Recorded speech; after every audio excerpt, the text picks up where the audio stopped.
क्या है ये? Common eligibility test, CET। और देश में कई जगह पर क्या है? TET, state teachers eligibility exam, CTET, central teachers eligibility, HTET, REET, PTET, UPTET। इस प्रकार से ये कॉमन एलिजिबिलिटी टेस्ट है। जब से इस प्रकार के टेस्ट आए हैं देश में भर्तियों का भट्टा गोल हो गया। तब से अब तक सुविधा नहीं हुई, युवाओं के सामने गड़बड़ हो गई। और इस CET के ऊपर तो रोज सुबह शाम, सुबह कुछ बोलते हैं, दोपहर कुछ बोलते हैं, शाम को कुछ बोलते हैं, अगले दिन सुबह फिर बोलते हैं कुछ, अगले दिन दोपहर में कुछ बोलते हैं, फिर शाम को फिर कुछ बोलते हैं। इस प्रकार से कहानी है और धूल में लठ लग रहा है। हमारे माननीय मुख्यमंत्री जी अब उन्होंने अपने आंख नाक कान सब बंद कर लिए हैं। जैसे कहो आपने बिना खर्चे बिना पर्चे, बोला हाँ हाँ हाँ मुझे पता है तू क्या बोलेगा, आगे तू बैठ जा, तेरी नहीं चलेगी। और उससे आगे तो अब अंतर्यामी उनको सुनने की बात ही नहीं है। मैं जो कह रहा हूँ समझ में आ रहा है? हाँ या ना? बच्चे बोलते हैं सर CET को क्वालिफाई कर दो। ये बच्चों की मांग जायज है। दो टाइप के स्टूडेंट्स हैं इस क्लास में भी, दो टाइप के स्टूडेंट्स हैं। एक वे हैं जो टॉपर्स है, इनका भी लॉस है, और दूसरे वे हैं जो नॉर्मल है, उनका भी लॉस है। क्या लॉस है? टॉपर्स का क्या लॉस है? अगर ये क्वालिफाइंग नहीं किया गया तो इस पर केस होगा, लिखवा लो। मेरे पास कई टीम आली जो कि केस करने को तैयार बैठी। अगर ये क्वालिफाइंग नहीं हुआ तो इस पर केस होगा, और अगर केस होगा तो 4 साल तो गए।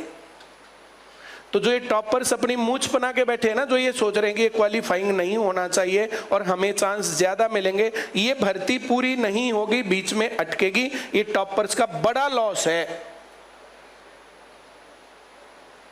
जो मैंने बोला समझ में आया?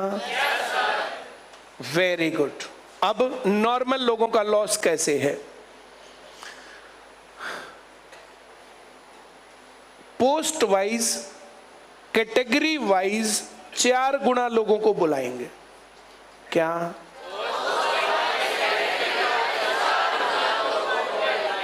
आ रहा समझ में? एक एग्जांपल लेते हैं। पुलिस का फॉर्म आता है, हरियाणा पुलिस, वैकेंसी आती है मान लिया 6000। इसमें जर्नल की पोस्ट मिलेंगी 3000। आ रहा समझ में? गुणा कितने लोग बुलाए? सब समझ गए? फिर कलर की वैकेंसी आती है, मान लिया 5000। इसमें जर्नल वाले मान लिया 2500। कितने लोगों को बुलाएंगे? कितने लोग? मेरी बात समझ गए? बोलो ना। पुलिस में 12वीं पास अप्लाई कर सकते हैं, क्लर्क में 12वीं पास अप्लाई कर सकते हैं। मेरी बात सभी समझ रहे हैं या नहीं समझ रहे हैं? अब ग्राम सचिव की वैकेंसी आती है। ग्राम सचिव में मान लिया 2000 पोस्ट आती, जर्नल की है 1000। बुलाएंगे किनको? 4000 को। आ रहा है समझ में? इस हिसाब से 12 और 10 22 और 4 26 बुलाए जाने चाहिए थे। पहले सुनो, बाद में ताली बाद में बजाना। तुम भी बैठ जाओ 2 मिनट। अब कितने लोग बुलाए जाने चाहिए थे? अरे 12 10 4 कितने? कितने बुलाए? कितने जाएंगे? इस 12000 में ये भी आ गए, ये भी आ गए। ऐसी 64 वैकेंसी है। उसके अंदर वो टॉपर्स वाले ही आएंगे, बाकी सब लोग नहीं आएंगे। पोस्ट वाइज, कैटेगरी वाइज 4 गुना लोगों को बुलाने का प्रावधान किया है। तो जो टॉपर्स बच्चे हैं, मान लिया एक कैंडिडेट है, उसकी एलिजिबिलिटी है, उसने MA कर रखा है या BTech कर रखा है, तो वो डिप्लोमा में भी आ जाएगा, JEE में भी आ जाएगा, उन सारी चीजों में आ सकता है, तो वो सारी जगह भरेगा। आ रहा समझ में? बोलो। गुना 4 जो होना चाहिए था ना, वो तो 50 आदमियों को बाहर करेगा। 50 कैटेगरी में उसकी गिनती आएगी, 50 जगह से बाहर कर देगा, हाँ या ना? तो इस प्रकार से जो ये टोटल गुणा 4 होने चाहिए थे, गुणा 4 भी नहीं है। बात क्लियर हुई? एक जगह अप्लाई करते, दूसरी जगह ना करते तो 75% वैसे जाने थे। तो ये मामला गड़बड़ है। इसका समाधान क्या है? Qualifying nature. अभी इस बात के बारे में सरकार के पास वैसे बहुत बार बताया जा चुका है, पर सरकार अंधी बहरी गूंगी हो गई है, कोई सुन नहीं रहा है। इस भर्ती को अगर तुम्हें बचाना है तो इसको क्वालिफाइंग नेचर के लिए तुम्हें थोड़ा सा आवाज उठानी पड़ेगी। मैं तुम्हें बिल्कुल नहीं कहूंगा कि गोली मारनी है, हैशटैग अतीक अहमद। दूसरा, बम फोड़ना है, हैशटैग भगत सिंह। तुम्हें कुछ ऐसा तोड़ फोड़ की गतिविधि करनी है, आग जलानी है, हैशटैग ये अग्निवीर। मैं जो कह रहा हूं समझ में आ रहा है? हम लोगों ने बहुत बार आवाज उठाई है, बहुत बार सही तरीके से जो है आवाज उठाई।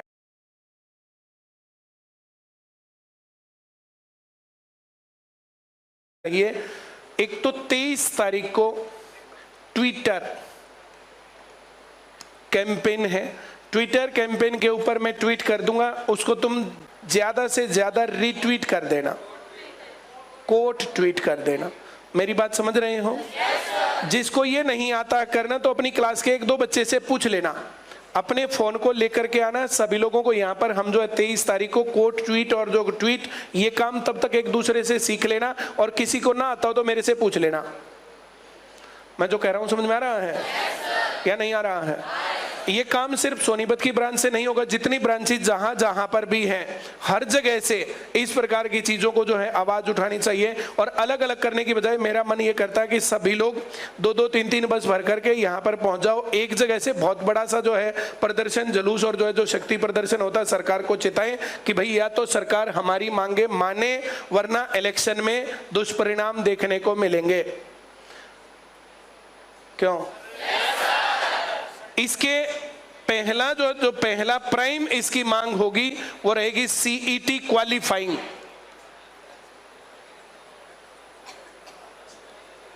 मेरी बात समझ गए?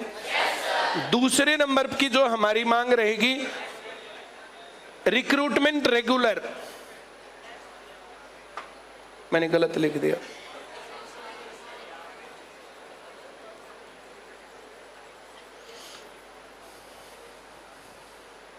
चार साल से भर्ती नहीं हो रही, इसका क्या मतलब है? तीसरे नंबर पर हम लोगों को करना चाहिए फेयर सिलेक्शन। केंद्रीय विद्यालय के पेपरों का भी क्या हाल हुआ, रेलवे के एग्जाम्स का क्या हाल हुआ था? तो जो इस प्रकार के जो ये फेयर सिलेक्शन, हाँ या ना? और चौथे नंबर पर हमें करना चाहिए टैक्स फ्री एजुकेशन।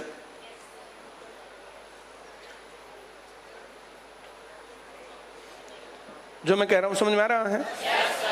इस बात पर अगर तुम एग्री हो कि हाँ हमें ये करना चाहिए। मेरे पास बहुत सारे बच्चे जो कि आईसीएस के स्टूडेंट्स हैं और जो कि आईसीएस के स्टूडेंट्स नहीं हैं, वो अलग अलग जगह से कमेटियां बना करके कई बार आ लिए। उन्होंने कहा है कि अगर ये क्वालिफाइंग हो जाता है तो सही, नहीं तो केस करने को तैयार बैठे। रिक्रूटमेंट रेगुलर के ऊपर डिमांड रहे नहीं चाहिए, fair selection, tax free education. मैंने जो बोला समझ में आया? कल मैं चेयरमैन साहब के पास गया था, वहां पर जाकर के मैं डिस्कस करके आया था। मैं आज शाम को एक वीडियो बना दूंगा, उस वीडियो में जो जो क्वेश्चंस तुम लोगों ने मेरे से पूछे थे उन सभी क्वेश्चंस को मैंने वहां डिस्कस किया था, उनका रिप्लाई क्या था वो मैं बता दूंगा। मैंने उनसे डिस्कस किया था कि सर ये सही नहीं है, आपको ऐसे करना चाहिए। बोला भाई हम रिक्रूटमेंट एजेंसी हैं, we are not final authority, हमारे पास ये नहीं है। हमें सरकार ने ये कहा है कि तुम ये करो, हमें निर्देश दिए सरकार ने, तो सरकार के निर्देशों में हम लोग काम कर रहे हैं। मेरी बात समझ गए क्या? सरकार के निर्देशों के अनुसार काम कर रहे हैं। और जिस डिपार्टमेंट की जो रिक्वायरमेंट है, तो एजुकेशनल क्वालिफिकेशन डिपार्टमेंट ने हमें दी है, उस बात को हमने आगे पब्लिश किया है और उस प्रोसीजर को फॉलो किया है। हम इतना कर सकते हैं, इससे ज्यादा हमारे हाथ में है नहीं। अब सरकार को बताओ। अब सरकार के बारे में मैं तुम्हें बताऊं तो पिछले 2 या 3 साल से तुमने नहीं देखा होगा मेरा और सीएम साहब का ज्वाइंट रूप से प्रोग्राम। मैं जाकर के इन बातों को उठाता हूं, टैक्स फ्री एजुकेशन की बात करता हूं, तो इन बातों का जवाब क्या दे, तो जहां मैं होता हूं वहां आते ही नहीं। टीवी चैनल वालों को साफ साफ बोलते हैं अगर परिमल वहां पर होगा तो मैं नहीं आऊंगा। अब जो इस प्रकार की बातें चलती हैं तो कितनी बार जो है स्पॉन्सरशिप्स और ये सब चीजें वहां जाकर के कैंसिल हुई, और ये जो है 1 साल से तो ज्यादा में जो कई बार प्रोग्राम से इस प्रकार से हुए हैं। अब भाई हम वहां जाकर के गलत बात कौन सी कह रहे हैं, हमने कौन सा गलत तरीका अपनाया, कौन सी गलत बात है? इसी चीज में सरकार का फायदा, इसी चीज में तुम्हारा फायदा है। इन बातों को जाकर के बोला पानी मार और फलानी मार, जो इस प्रकार की जो भी बातें चलती है, पर कहानी ये है अब जो भी बोलता रहे उससे हमें कोई फर्क नहीं पड़ता। अगर मेरे अंदर कमी है मैं उस बात को सुनता हूं, सुधार कर लेंगे, कमी है ही नहीं तो ऐसे बोलते रहो, भौंकते रहो, उससे क्या फर्क पड़ता है। इस बात को बहुत जबरदस्त तरीके से जो आवाज उठाने की जरूरत है, क्योंकि अब ना तो सीएम सुन रहा और ना कोई भी मंत्री सुन रहा, ना कुछ भी, तो हम जाएं कहां? ना कोई अफसर सुन रहा, ना सरकार सुन रही, ना पार्टी सुन रही, ना कोई नेता, ना कुछ भी। तो इलाज बहरों को सुनाने के लिए धमाके की जरूरत होती है, एक जोरदार प्रदर्शन की रिक्वायरमेंट है। अगर तुम करोगे तो बहुत बढ़िया रहेगा। मेरे पास बहुत बच्चे आ रहे हैं, बोला सर आप नहीं करोगे तो हम करेंगे। तो तुम लोगों को भी मैंने उन लोगों की भावनाएं जो है संप्रेषित कर दी है इस चीज को। जब इस प्रकार का प्रोग्राम होता तो जिम्मेदारी बहुत ज्यादा बढ़ जाती है। सरकार बिल्कुल नहीं चाहेगी ऐसा प्रदर्शन हो। ये सोशल मीडिया पर चल रहा है, इस बात को हम काट के वैसे भी डाल देंगे। सोशल मीडिया के ऊपर हम जो है लगातार बोल रहे हैं, 1 हफ्ते से मैं लगातार बोल भी रहा हूं। 2 बातें सुनाता हूं तुम्हें। 5 सितंबर 2019 टीचर्स डे का सेलिब्रेशन था यहाँ पर। उस टाइम पर तत्कालीन मंत्री श्रीमती कविता जैन और मुख्यमंत्री जी के मीडिया सलाहकार तत्कालीन राजीव जैन जी दोनों मौजूद थे। उस टाइम पर बीजेपी जो नारा दे रही थी दैट वाज अब की बार 75 पार, अब की बार। जब ये प्रोग्राम था, इस प्रोग्राम में मैंने उनको कहा कि नवंबर में वो है इलेक्शन और इस टेस्ट में गड़बड़ होगी। ये टेस्ट आएगा आउट ऑफ सिलेबस। ये एक बार नहीं हो लिया था, ये 18 में जो हुआ, जब भी 17 में हुआ तब भी कभी मैथ आउट ऑफ सिलेबस आ जाएगा, कभी हिस्ट्री आउट ऑफ सिलेबस आ जाएगी, कभी साइंस आउट ऑफ सिलेबस आ जाएगी, कोई सा पोर्शन आउट ऑफ सिलेबस। हाँ या ना? ये पोर्शन आएगा आउट ऑफ सिलेबस। इससे युवा हो जाएंगे नाराज, और नाराज होने के बाद आपको भुगतना पड़ेगा। मानने ही नहीं। 19 या 20 सितंबर को पेपर था, 15 या 14 को होगा, वो यहां पर था, जो भी था। अब वो पेपर हुआ, पेपर आउट ऑफ सिलेबस था। मैथ, साइंस एंड टेक्नोलॉजी और कंप्यूटर पता नहीं कहां से दे दिए। ऐसा होने से बच्चों को वो सब चीजें नहीं आई। कुछ लोग ये सोचते हो कि पेपर आउट ऑफ सिलेबस देने से आईसीएस के बच्चों का सिलेक्शन नहीं होगा, तो पहले ही बता दिया था कि अगर पेपर पढ़ाई में से मिले तो क्या करना और ना पढ़ाई में से मिले तो क्या करना। और अधिकतर आईसीएस के स्टूडेंट्स का उसमें सिलेक्शन है। मैं जो कह रहा हूँ समझ में आ रहा है? मैंने वो सारी बात समझा रखी थी, बता रखी थी, फिर भी हमारा काम बनता था हम सरकार का सहयोग करें और सरकार को बताएं। एग्जिस्टिंग सरकार के साथ भेद रखना ये हमारा काम होता है। इस तहत मैंने उनको बताया। पेपर होते ही मैं जाकर के उनको बता करके आया, फिर भी नहीं मानी। एक वीडियो बहुत वायरल हुई थी कि खट्टर साहब पेपर मारा भी 90 का है और पेपर तेरा भी 90 का है। हम भी नहीं सोचे थे 75 पार, और तू भी नहीं सोचा 75 पार। मारे 40 पार ना होने और तेरे भी ना होने।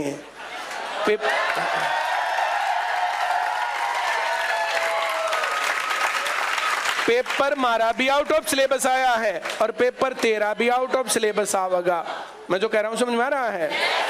तो ये कह रहे थे 75 पार, कांग्रेस वाले कह रहे थे जमुना पार।